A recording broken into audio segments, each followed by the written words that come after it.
creative friends, it's Gwen and I'm back today with another scrapbooking process video. Today's share is part of Scraptember and I'm going to be using Cocoa Vanilla Studio Sun-Kissed collection. The prompt for today is stitching and I am going to be using a cut file on my layout, so let's get cutting.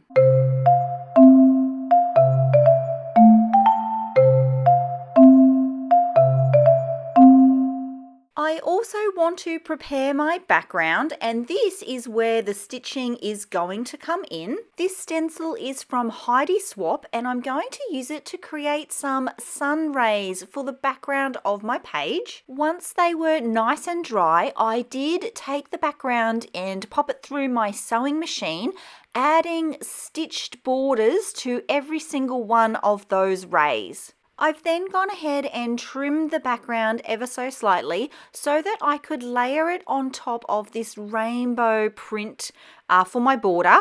This page ends up being very bright and colourful and I really love that. So I'm starting off already with all the colours of the rainbow. Next up, I am going to place the cut file and my photo. These are my three largest elements, so I want to get those placed nice and early in the process. The cut file is from Cut to You and I will leave a link to it in the description box below. And here is the plan for the page. The title I wanted really quite large and I wanted it to run along the entire bottom edge of the layout. So I have raised that up on some foam and I am going to make sure it is nice and straight. I'm using my T-square ruler to help with that. And the sun icon is going to be almost centered. It is slightly to the left because I want the photo and the sun to look balanced on the page. So the photo is slightly to the right and the sun is ever so slightly to the left. I've chosen really bold colors for backing the cut file. I find that when I'm working with an alphabet in a cut file design, I want to make sure that the letters are nice and clear. So I have gone with the dark navy blue for the bottom part of the cut file. And then I've used the beautiful floral pattern paper from this collection. And I'm also going to use that same paper as fussy cut florals. I have a bunch of florals cut out from this collection. I do like to binge cut. I like to sit down and pop on a show and fussy cut out a bunch of elements all at the same time. And I very recently created a tutorial video giving lots of tips and tricks to get really professional results when you're doing your fussy cutting.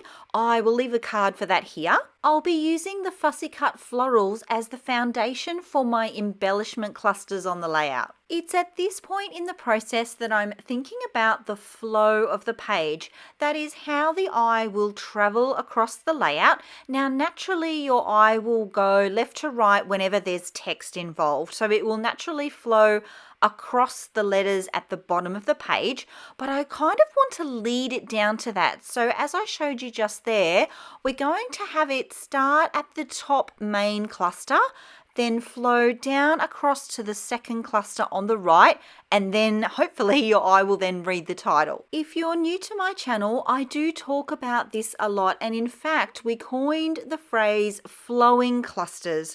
So rather than having separate embellishment clusters that might make up, say, a visual triangle, I actually prefer to create flowing clusters that lead your eye around the page. So at this point, the floral clusters are looking good.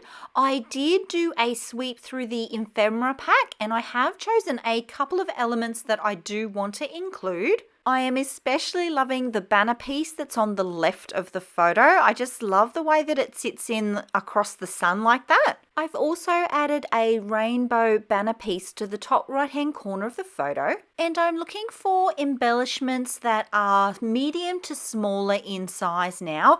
I really like the balance of all of the larger elements that I have happening, and now it's about the smaller details on the page. I'm going to use a couple of the banner pieces that are from the accessories sticker sheet here, and what I am going to do as well, just for dimension, is add some 3D foam tape behind them. This is a very summery collection, so it's super easy to find pieces that will fit with the theme of my layout.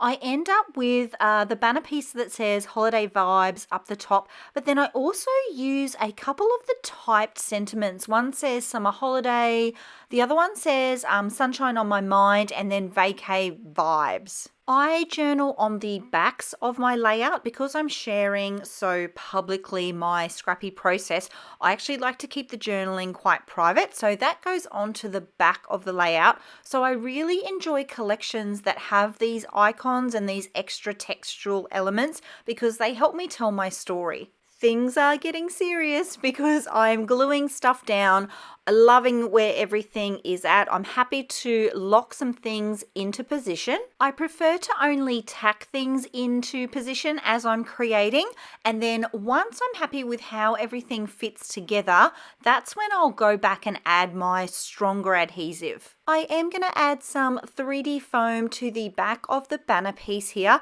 just going to cut it into super small squares and then place them at the top of each of the triangles here. You can really get a feel for that layer in the background and the stitching and the mixed media. I know I've covered up quite a lot of it, but I really just wanted it to sort of help with the feel of the layout.